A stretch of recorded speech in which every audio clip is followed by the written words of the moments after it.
என்ன திருநெல்வேலி இழுத்து ஐயா போச்சா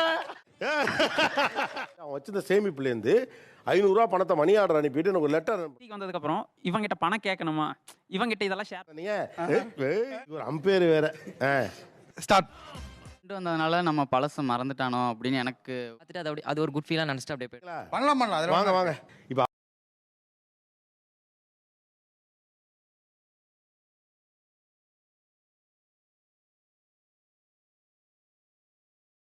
நீங்களா சின்ன வயசுல ஒன்றா இருந்தப்போ நிறைய சேட்டையெல்லாம் பண்ணியிருப்பீங்க, குறும்புகள்லாம் பண்ணியிருப்பீங்க, அதில் சேர்ந்து சில விஷயங்கள் செய்வீங்க, மகிழ்ச்சியை தரும். இப்போ நீங்கள் சந்திக்கிற போதும் கூட அது மாதிரி எதை செய்யணும்னு உங்களுக்கு ஆசை? பலது இருக்குதே, எதை சொல்றது? குறும்புகளில் என்ன செய்ய இப்போதும் ஆசை உண்டு? ஒன்று இந்த கையில் வச்சு பேலன்ஸ் பண்ணி பார்ப்பாங்க. அதுக்காக தான் காத்து நிற்கிறேன். சின்ன வயசுல பெரும்பாலும் யார் ஜெயிப்பா?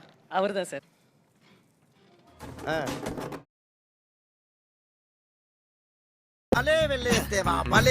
நிராமணிக்காரரோடு போட்டி போட யார் தயார்? இந்த ஊரு திருநெல்வேலி.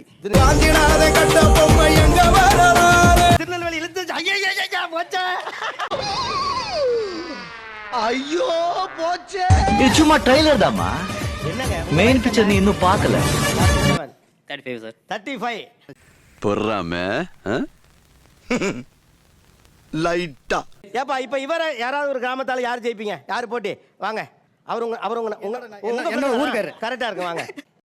யாரு கேட்டு வர சொன்னீங்க? நான் வினோத வளர்க்கலாம் பாக்குறீங்களா? இப்படியே உசுப்பேத்தி உடம்ப ரணகலம் ஆக்கிட்டாங்கடா.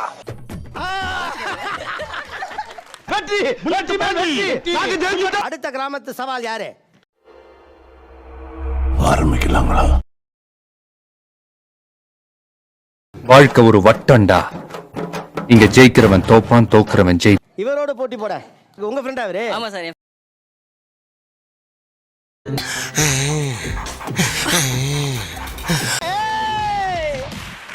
வாழ்த்துக்கள். நான் பண்ண ஜெயிச்சிட்டு போ. சின்ன வயசுல வந்து பச்சை குதிரை தாண்டறது. அவர் என்ன தாண்டல, இப்ப என்னால தாண்ட முடியாது. இதெல்லாம் முடியுமாட உன்னால? இல்ல அவர் குனியுவாரு, நீங்க தாண்டுவீங்களாங்கிறதான் தெரியல. இந்த அவமானம் உனக்கு தேவையா? நான் அப்படியே ஷாக் ஆயிட்டேன். தாண்டிட்டீங்களேங்க. ஆனா ஊர்ல இப்ப நம்ம ரூல்ஸ் படி இப்படி தாண்ட ஒத்துக்க மாட்டாங்க. முடியாது, நீ கல்லாட்டாடங்க, நான் ஒத்துக்க மாட்டேன். அப்படியே தாண்டன. பரவாயில்ல, இவருடைய உடல் பாதுகாப்புக்காக நான் ஓகே. உண்மைதான். நான் அப்ராட்ல சேஃப்டி மேனேஜரா இருந்ததுனால இவருக்கு எவ்வளவு லோடு தாங்க முடியுங்கிறத பேஸ் பண்ணி தான் தாண்டினேன். அப்படி கேளுங்க, அறிவு வரட்டும். ஒருத்தர் தோல்ல மூத்துல சுமந்துட்டு அப்படியே உப்பு மட்டுமா தூக்கிட்டு ஓடுறது. எங்க இருக்காரு உங்க நண்பர்? அந்த இருக்காரு. வாங்க.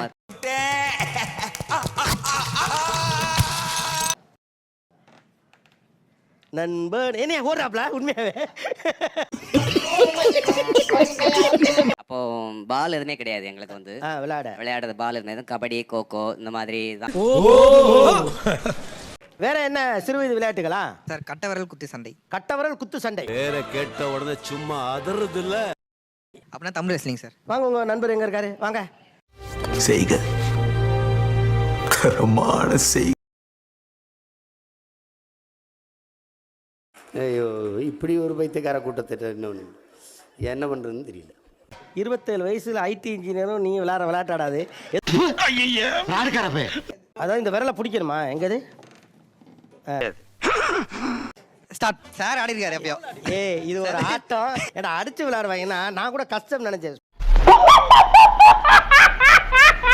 நம்ம நேரடி கேள்விக்கு வந்துருவோம்.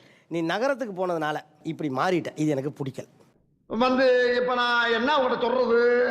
சென்னை போர்ட்ல இருந்து சும்மா லைட்டா வந்த என்ன அவ்வளவுதான்.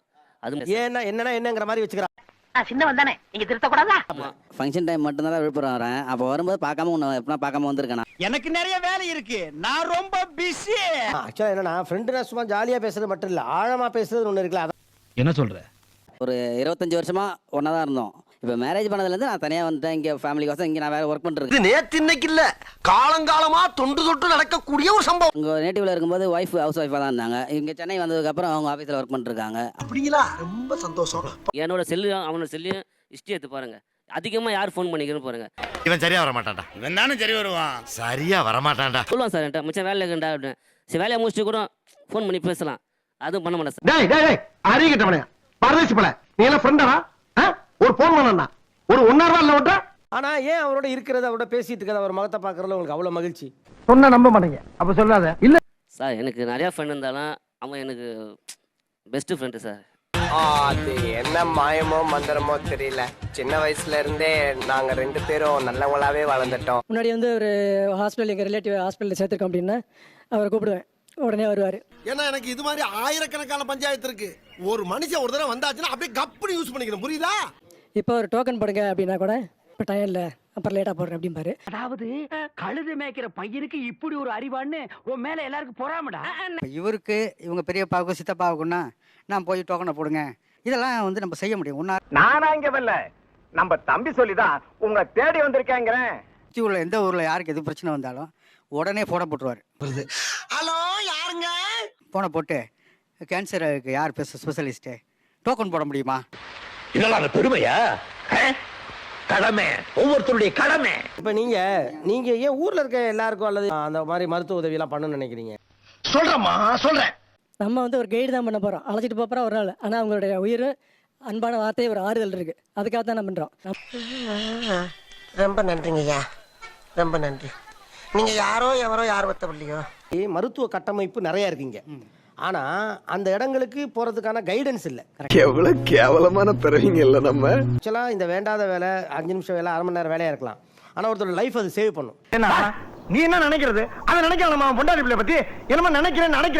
இவர் விவசாயம் பார்த்துக்கிட்டு இவருக்கு நிறைய டைம் இருக்கு, நம்மளுக்கு டைம் இல்லை இதுக்கெல்லாம். நான் நினைச்சா என் பவர்ஸ் எல்லாம் யூஸ் பண்ணி ஒரு புது உலகத்தையும் உன் கண்ணு முன்னாடி படைக்க முடியும்டா.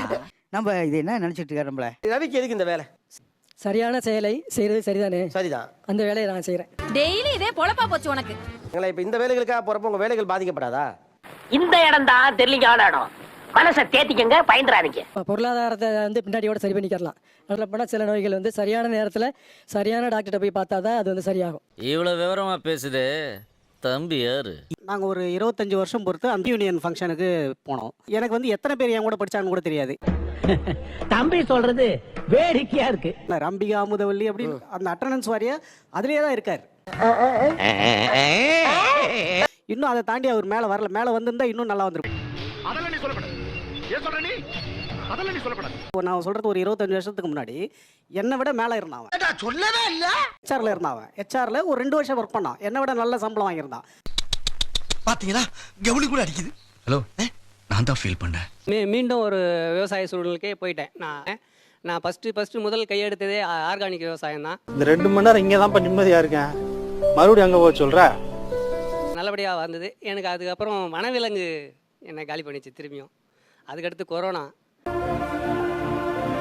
பள்ளிக்காலத்தில் உனக்கு ஒரு பையன் இருக்கான்டா, காலேஜ் படிக்கிறான். அதான் ஓகே செஞ்சுட்டு இருக்கேன். இல்லடா நீ மாத்திக்கிறடா. ஸ்கூல் படிக்கும் போதெல்லாம் வந்து கள்ளங்கபடம் இல்லாத பேச்சா இருக்கும் சார். ஏன்டா சிரிக்கிற? முதுகிலம்லாம் தெரியுதுடா. தெளிவா பேசுறான், தெளிவா போறான். வெகுளித்தனத்தால தான் அவன்கிட்ட நான் 2 பேரும் ஒரே பெஞ்சில் உட்கார்ந்தது. நான் இங்க பாரு 2 பிஸ்கட் போட்டேன், அவ்வளவு நன்றியோட இருக்கு. மனுஷங்க போடுறீங்களா? ஏன்டா போடுறீங்க?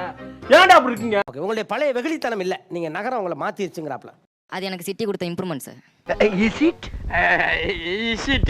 சார் இம்ப்ரூவ்மெண்ட்லாம் அது அவங்க அந்த இதில் பண்ணோம் சார். ஃப்ரெண்டு கூட வந்து பண்ணால் அது எப்படி சார்? அப்ப நான் மட்டும் நான் இழுச்சவாடா. நான் வந்துட்டு பேசணும் அப்படின்னு தோணுச்சுன்னா எவ்வளோ பெரிய வேலையாக இருந்தாலும் அதை ஒதுக்கிட்டு ஒரு அட்லீஸ்ட் ஒரு 1/2 hour 1 hour பேசும். தோணல, எனக்கா தோணணும்ல. அப்ப தோண வேண்டியதானே? அது எப்படி? அது நடக்கட்டும், அதுவா நடக்கும் ஒரு நாள். ஒரே எப்படி மாறிட்டாருன்னு நினைக்கிறீங்க? புது புது ஃப்ரெண்டு வந்ததுனால நம்ம பழசை மறந்துட்டானோ ஃபீலிங்கா? என்ன ஃபீலிங்? இதெல்லாம் இல்லை, அந்த அளவுக்கு டச் இல்லை. தெளிவா தாண்டா பேசுறேன், விடல நான் அந்த அளவுக்கு டச் இல்ல. அப்படின்னா ஐயோ பாவம், அவரே கன்ஃபியூஸ் ஆகி. இப்ப அவர் தான் உங்களை அவாய்ட் பண்ணிட்டே இருக்காரு, உங்களுக்கு தெரியுதுல. நீங்க பேச ஆசைப்படுறீங்க அவர்கிட்ட. இதுக்கு வேற வழக்கம் கேட்கிறீங்க? ஐயோ, ஒரு வெயில் காலத்தில் கிணத்துக்கு குளிக்க போகிறது அந்த டைமில் ரொம்ப மிஸ் ஆகிற மாதிரி இருக்கும். அந்த எவ்வளவு நாள் தூக்கம் இல்லாம இருந்திருக்கேன், எனக்கு இந்த ஐடியா வரலையே. நானும் ஊர்லேருந்து வரும்பொழுது அந்த இடத்துல பார்த்தா எனக்கும் ஒரு சில டைம் தோணும். என்னவா இருக்கும்? எனக்கு என்னடா தெரியும், கேளுடா. அப்படியே நான் பார்த்துட்டு அது ஒரு குட் ஃபீலாக நினச்சிட்டு அப்படியே போயிடுவேன். வேற அட விடுப்பா, மனுஷனுக்கு கஷ்டம் வரலாம் ஜகஜம், இதை போய் பெருசா நினைச்சு ஃபீல் பண்ணிட்டு வேலுக்கு போறப்ப இங்கெல்லாம் நம்ம ஒண்ணா வந்தா போனா டப்புன்னு அவன் ஞாபகம் ஒரு ஃபோன் பண்ணுவீங்க. ஆனா அந்த இமோஷனோட அவன் அங்க இருக்க மாட்டான். என்னையா கடைசி நேரத்துல இப்படி சொல்ற? சார் வந்து யதார்த்தமாக இருப்பான் சார். ஒருத்தர் சொன்னாலும் அதை ஏற்றுக்கிற மைண்ட் செட்டில் இருப்பான் சார். ஆனால் இங்கே சிட்டிக்கு வந்ததுக்கப்புறம் அந்த மைண்ட் செட் டோட்டலாக போச்சு சார். நீ சொல்றதெல்லாம் வாஸ்தவம் தான்டா. ஸோ கிராமத்தில் இருக்கையில எனக்கு எந்த விஷயமே தெரியாது, ஒன்றுமே தெரியாது. அப்படிங்கல இதுதான் கரெக்ட், இதுதான் தப்பு அப்படின்னு சொல்லுவாங்க. என்னப்பா வேமா சொல்ல பதறு எனக்கு ஏன் சார் அந்த புரிதல் முக்கால்வாசி தப்பாக தாங்க சார் போகும். அவங்க வீட்டில் இருக்கிற கஷ்டத்தை சொல்லிட்டு என்கிட்ட அழுவான் சார். அழாதீங்க சார், அழாதீங்க. அதுக்கு அவர் ஆறுதல் சொல்லும்போது அந்த இடத்துல ஒரு நட்பாக இருக்கும் சார். இப்போ பணம் இல்லைன்னு யதார்த்தமாக கேட்பான் சார், நான் அனுப்பிவிடுவேன் சார், முடிஞ்சிடும். ஆனா எதையுமே மறைக்காம நீ ஒரிஜினலா இருக்க பத்தியா? ஆனால் இப்போ சிட்டிக்கு வந்ததுக்கப்புறம் இவங்கிட்ட பணம் கேட்கணுமா, இவங்கிட்ட இதெல்லாம் ஷேர் பண்ணுமா அப்படிங்கிற மாதிரி ஒரு அப்படி ஒரு வியாதி அவனுக்கு. ஸோ நான் ஒரு கார்ப்பரேட் கம்பெனியில் ஒர்க் பண்ணுறேன். மந்த் எண்டில் எனக்குமே நிறைய செலவுகள் இருக்கும்.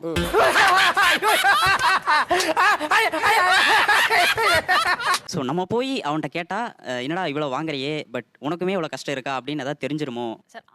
உன் கூட வந்தா ஒண்ணுமே உருப்பட மாட்டேங்குதுடா. அது எனக்கு ஒருவேளை நம்ம டவுனாக இருக்கமோ. என்ன தப்பு, நீங்க டவுனா இருந்தா நண்பனுக்கு தெரியணும்ல. என்ன நினைச்சிட்டு இருக்கீங்க? எங்களை கூப்பிட்டு வச்சு அசிங்கப்படுத்துறீங்களா? நான் 99ல ஏடிஎம்ல வந்த காலகட்டம். என்னுடைய நண்பன் திருச்சியிலேருந்து வரவன்ட்ட அவனுக்கு ஏடிஎம் அறிமுகப்படுத்துறேன். அந்த கார்டு எப்படி போட்டு பணம் வருது, அது ஒரு ஆச்சரியம் அப்பெல்லாம் எங்களுக்கு. இப்படி பச்சையா சொல்ல முடியாது, ஒரு யூகமா சொல்லலாம். அப்போ 100 ரூபா பணம் எடுக்கிறோம் நாங்கள் செலவு பண்ணுறதுக்காக. அப்போ அதில் பில்லு வருது, இவ்வளோ மிச்சம்லாம் அவன்கிட்ட காட்டுறேன். அந்த மாதிரிலாம் இருக்கிறதுக்கு சான்ஸ் இல்லையே. ஏன் அப்படின்னா நான் நல்லா சம்பாரிச்சுக்கிட்டு இருக்கேன், அந்த பில் அவன் கையில் இருக்கல, அது மீதி காட்டுது, வெறும் 113 ரூபா அதில் இருக்கு. நான் அப்படியே ஷாக் ஆயிட்டேன். போயிட்டு அவன் வச்சிருந்த சேமிப்புலேருந்து 500 ரூபா பணத்தை மணி ஆர்டர் அனுப்பிட்டு எனக்கு லெட்டர் அனுப்பினான். ஆள் யாருன்னு மட்டும் சொல்லு. நீ ஏதோ மெட்ராஸ்ல நல்லா இருக்கேன்னு நினைச்சுக்கிட்டு இருந்தேன். என்னடா 113 ரூபா தான் வச்சிருக்கிற பணத்துல. என்ன மனுஷன் நண்பன் அப்படித்தானே இருப்பான். அப்படிதாங்க சார் இருக்கணும். அப்ப இப்ப நீங்க என்ன பண்றீங்க, அந்த சிட்டை எப்படி டபக்குன்னு பாக்கெட்டுக்குள்ள வச்சுக்கிறீங்க. யார்கிட்ட தான் நீங்க இப்படி ஓப்பனா இருக்க முடியும்? ஆபீஸ் போறதுக்கு டைம் ஆகி போச்சு, நீங்க வேற ஆள்கிட்ட கேட்டு தெரிஞ்சுக்க.